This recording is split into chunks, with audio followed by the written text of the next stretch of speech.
Well, it finally happened. After over 1,500 days, we got a new trailer for Kingdom Hearts 4. I still can't believe it. I have been essentially smiling non-stop ever since it came out. But we are all here for one reason, to analyze the trailer, of course, so I don't even want to waste time with the intro. I'm covering everything that the trailer has to offer, and I'm starting right now. First shot of the trailer opens up with a hooded figure who says the lines, quote, "The structure of this world is incredibly complex. At first, there are no manifestations of what we know as light and darkness, but our arrival here brought those concepts with us. But darkness given physical form only after we defined it." First, going over the lines itself and the meaning of them, this relates kind of back to the concept of light and darkness and how both forces are extremely powerful inside Sora. So him going into Quadratum is by proxy also unleashing all the Heartless and darkness onto Quadratum as well.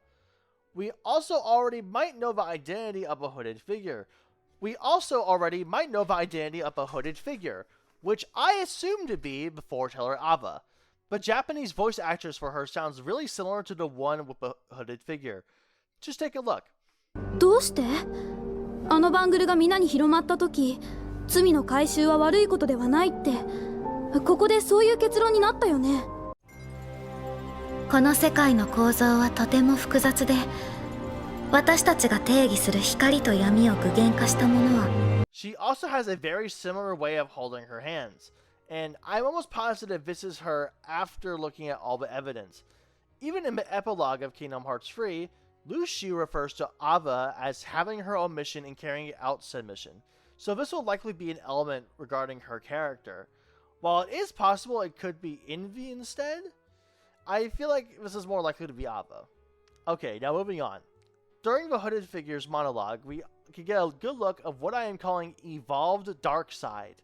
We did get a look at him in the first trailer, however, with the second one, we get a lot new looks at Darkseid itself, along with Darkseid causing mass destruction into the city. Another important thing to mention is that during the shots of a trailer, the text for Kingdom Hearts 4 has been improved. Here's a comparison to the original text that was used in the trailer for 2022. Okay, going forward a bit, we can see some cutscenes revolving around the evolved Darkseid and Sora using the Keyblade to grapple around and attack. Quick note though, during this cutscene, Sora is notably wearing earbuds. Maybe characters will communicate with him through the earbuds, or perhaps there will be some sort of music option where people can listen to songs of their choice while moving around in Quadratum. Who knows, really? He eventually gets knocked through a window, and then we cut to Celestia, which we have already seen before, just a new cutscene with her in it. Then, we get a shot of who I believe is Sigurd. The reason why I say this is that we have never actually seen Sigurd's face before. However, the colors of his clothing match the ones he's currently wearing, and he is also a narrator for the first trailer for Kingdom Hearts 4, so he's bound to be in the game at some point. A lot of people, including me, thought this was initially Brain at first, but maybe there might be a lore reason to why Sigurd looks a lot like Brain. Then, we get a cut to a character by the name of Vali. While some people thought this was Noctis making his debut for Kingdom Hearts series, I'm sorry to say it's not him. We don't know much about Vali, however, it seems that the Keyblade is very new and might be the one he exclusively wields. Then we get a shot of Luxord in new attire. He most likely will not be going by Luxord in this game, rather than his original name before coming a nobody.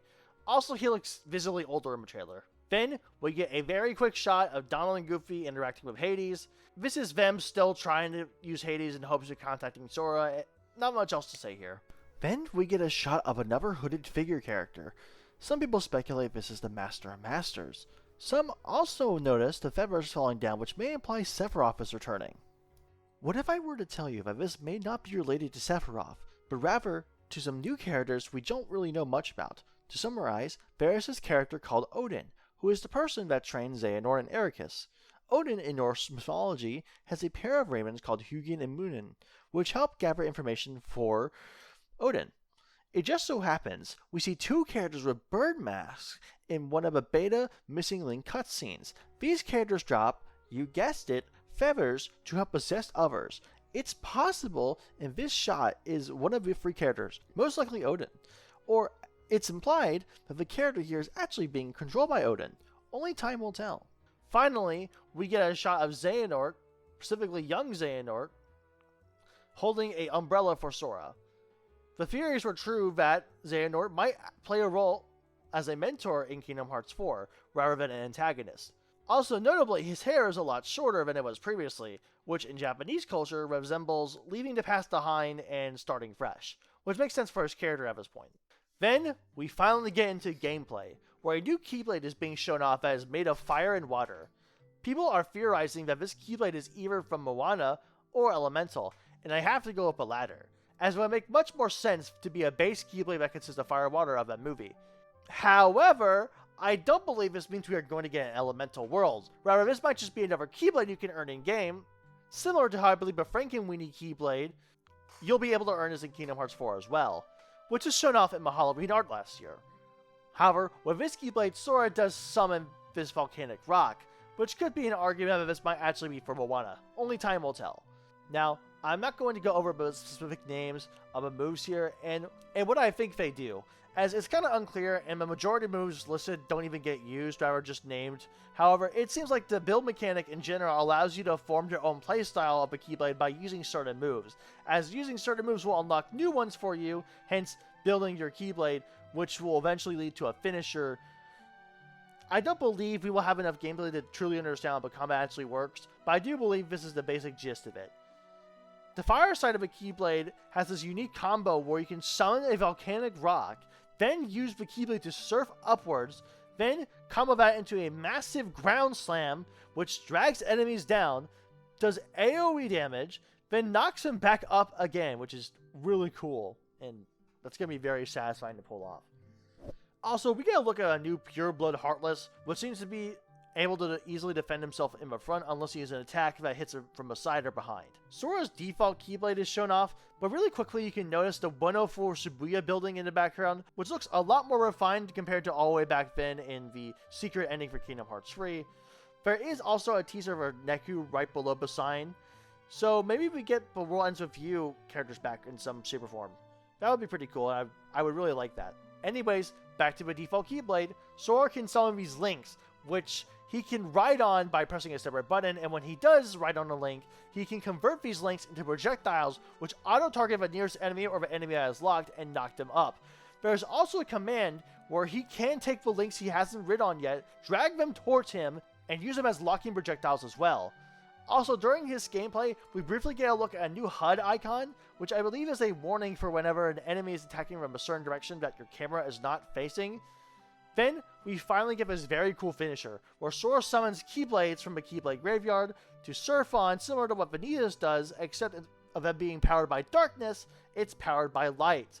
The finisher seems to target one enemy at a time, but can hit others along the way. Finally, we get a shot of the Evolved Darkseid fight, where he punches into a building and then attacks Sora. What's notable about this fight is that Sora now has access to the Barrier ability, which is exclusive to other Keyblade wielders, but not him. So that's pretty cool. Finally, for the last shot, Sora stops the Evolved Darkseid from attacking innocent people by holding off the attack with his Keyblade. And yeah, that's about it for the trailer. Clearly there was a lot to unpack. I think I did my best to actually cover everything and what I believe is happening. But hey, if you liked the video, feel free to share it with a friend who would want to see this. And if you are new to the channel, I am Daily Kingdom Hearts 4 News, and I post every day about Kingdom Hearts, and we literally just got a trailer for the first time in like 4 years. So if you want to be notified, but next time we get news, feel free to subscribe. But anyways, thank you all for watching. Have a good day.